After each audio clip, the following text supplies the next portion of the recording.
Hi everyone. Again, it's only, my thing is for converted Muslims, people stuck in the middle, nowhere to, you don't know which direction to go. It's awful. I've been there for 12, nearly 15 years now. It's ridiculous. So just quick things I keep trying to do. I keep trying to say them for the convert. So like when you first become a convert, I used to watch Dr. Zakir, and he used to say the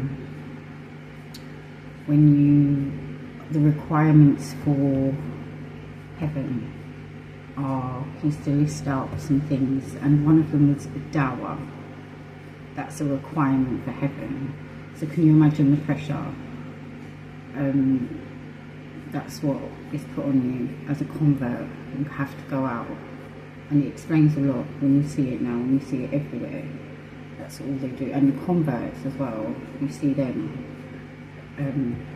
because they're told it's a requirement for heaven, and it's not. It's a lie. That's from the hadith. That's not from the Quran. So you can see the big change at Speaker's Corner over the years.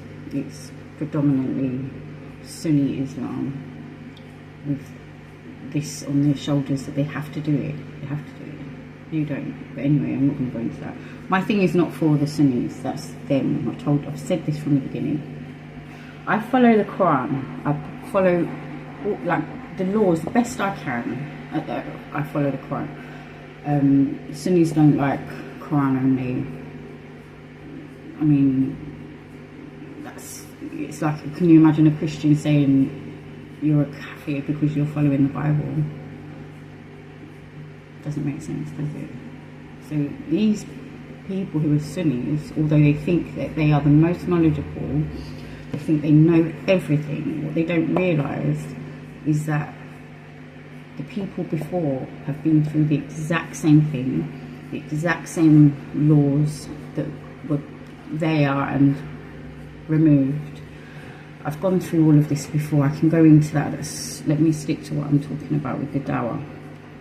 It's not required, and what you'll see is they'll pick little lines from the Quran. There's no compulsion in religion. Yeah, because the Quran is nice. The Quran is nice. It's talking about previous wars, previous people were using these oppressive laws, right? So that's where it went to. It was Arabia, nowhere else. Arabia, that's all it was meant for. They obviously didn't listen to it because they're still using all these laws that are not in the Quran. But anyway, right, so that's what they're saying dawah is. They have to go and tell the Christians. No, the Christians are their own people. They have Unitarian and they have Trinitarian. That's between them, not Sunni Islam. You don't come into that. They have their own book that they are going through on their own. They've divided, Sunni Islam coming in with ancient Judaism is not helping anyone. You're not helping anyone. You're destroying the whole world. You're ancient Jews. You're following ancient Judaism. The Jews don't follow ancient Judaism. Alright? You are way back, and none of these laws are in your book. Oh, it's going back to them. I don't want to talk to them. Right. I'm talking to the converts. Yeah, Sunnism is ancient Judaism. So I've tried to explain that. The Torah, the Jews had to wear long beards. The Jews were asked to wear long beards for a reason. So they had a recognition, but that's the Torah that the Sunnis say is corrupted. But the Jews have gone through this book and have removed laws with the Torah, like apostasy law, stoning, because the Torah is for the Jews. Yeah, it's combined with the newer scripture when Jesus came, and together, you can see a whole, thing. And the Jews and Christians have united in a way. Like they don't fight. They don't. I'm not talking about their country. I'm talking about here, like in the world. Generally, people have just. History is history. You make the law of God in all religions is peace with everyone, no compulsion, which means no arguing. So yeah, it's for the Christians, not the Sunnis. The Sunnis, you have no part in telling a Christian what to believe. You can't do it. You can't do it. It's not your job. It's not your place. If somebody, like in the Quran, I'll get the verse for you, put it up loads of times, remind, if the reminder could benefit, if it should benefit, remind with the Quran, if. You can't go and give it your, it's not, you need, the Sunnis need the dawah. You don't read your Quran. You don't know your Quran. You just know what people tell you of the Quran. You don't read it. You just know little lines of verses, what they call dawah script. It's dawah script. But dawah in the Quran, in verse 10:10, have a look at the word dawah used twice in that verse of prayer in heaven, of what the prayer is and what the words are in heaven. The last of the call. It's dawah. That's in heaven. So your dawah is not dawah. You don't know what dawah is. Okay. To like the converts and everything now. All you'll hear the Sunnis talking about is the old laws of Judaism. That it's okay because the old Jews used to use it. They're nothing to do with you. That place is nothing to do with you. God turned the direction away to Arabia. Okay, you're not. That's nothing to do with anyone. That's their place. So you'll hear them going on. Well, your book says this. Your book says this. Your book says that. Stoning, putting people to death, putting people. Yes, they were the laws of the land before any book came here. So it went into God's revealing over years and years and years and years and years. How many prophets went there? So many prophets. So many prophets went there. So you see all the stories, what all the prophets said, what happened, and what towards the end, look, Jesus came. The same kind of things happened.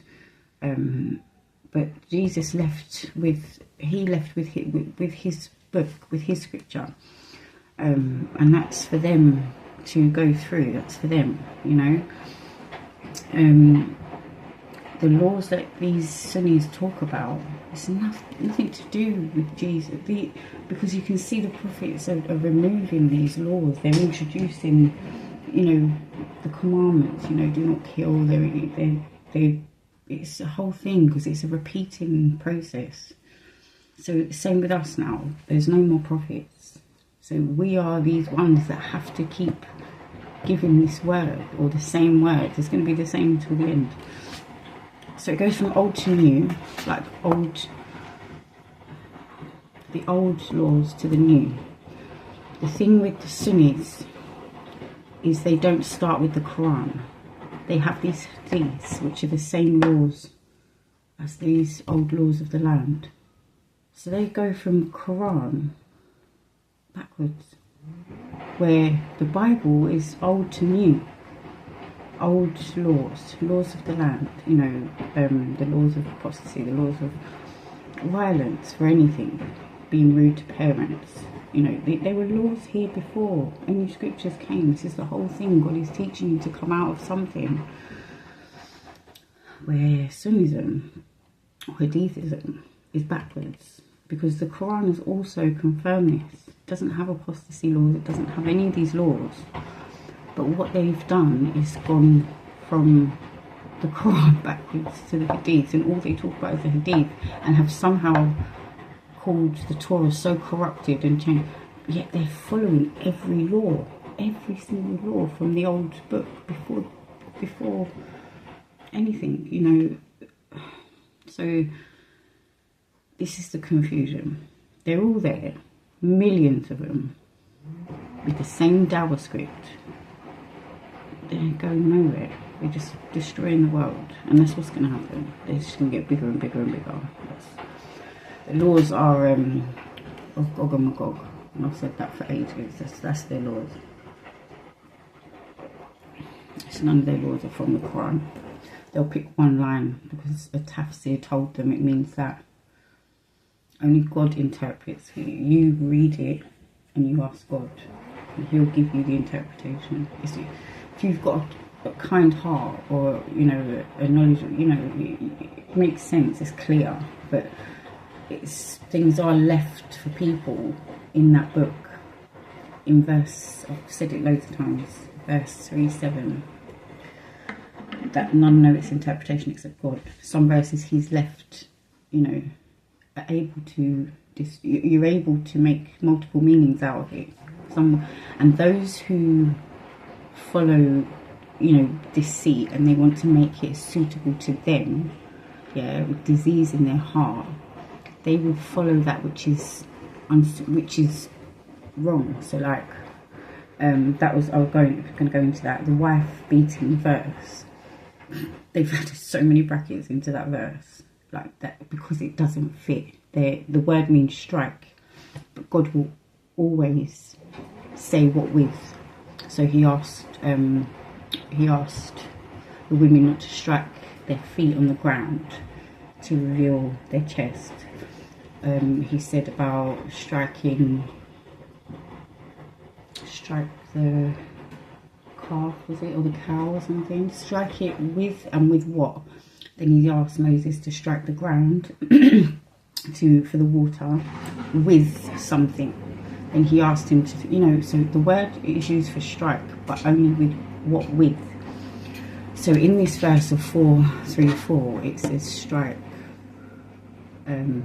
It's not strike. It means so many different things in the Quran. That word, same word. And it means in verse 43:5, it means turn away and separate. The same word, yeah.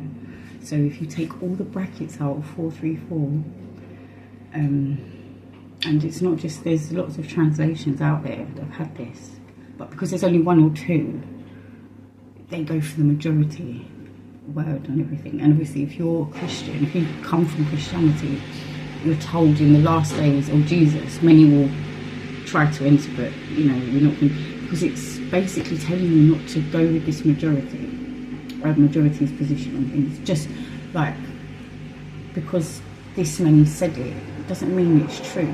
Like, that's the whole thing. It's happened from the beginning. It's like, so the Quran also does explain that only if you get his, if you're a Muslim, I mean, because you can see the majority's position is not Quran only. It's not. They have to have tafsir to tell them what it says, and that's what's happened. You see how many divisions there are, even just in sunnism. So many, hundreds. I don't know how many. There's so many. They're all split up because they all come away from the Book of God. They don't realise, and that's the reason. One of the reasons is the division in Christianity. No, one or the other, but one is going to be wrong always. But when I came to the Quran, and now I know the Quran, and I also, it reaffirms things in the Bible for me, is that you can't enter a place of prayer, you can't enter a place if it's based on division. So I haven't been to a church or a mosque. I want to go, but I'm not allowed. That's our test. We can't go because we're all divided. We can't go. We're not allowed. So, but it's a test. It's a test. And you're left with the book, so you have more time with that book, with God, on your own with God. And what you find generally with Quran only is that it is just a book of fighting oppression. I see. You just find yourself more bringing the Quran to stop things happening, repeating things that are happening in the world. It is for places of oppression, like false laws, which is what sunnism is doing, trying to take over England with their Sharia law, which is Pharaoh's law, and the pagans' law. In the Quran, Sharia law is Abraham's, pagan dad. They were there before scripture came. So that's Sharia law, paganism.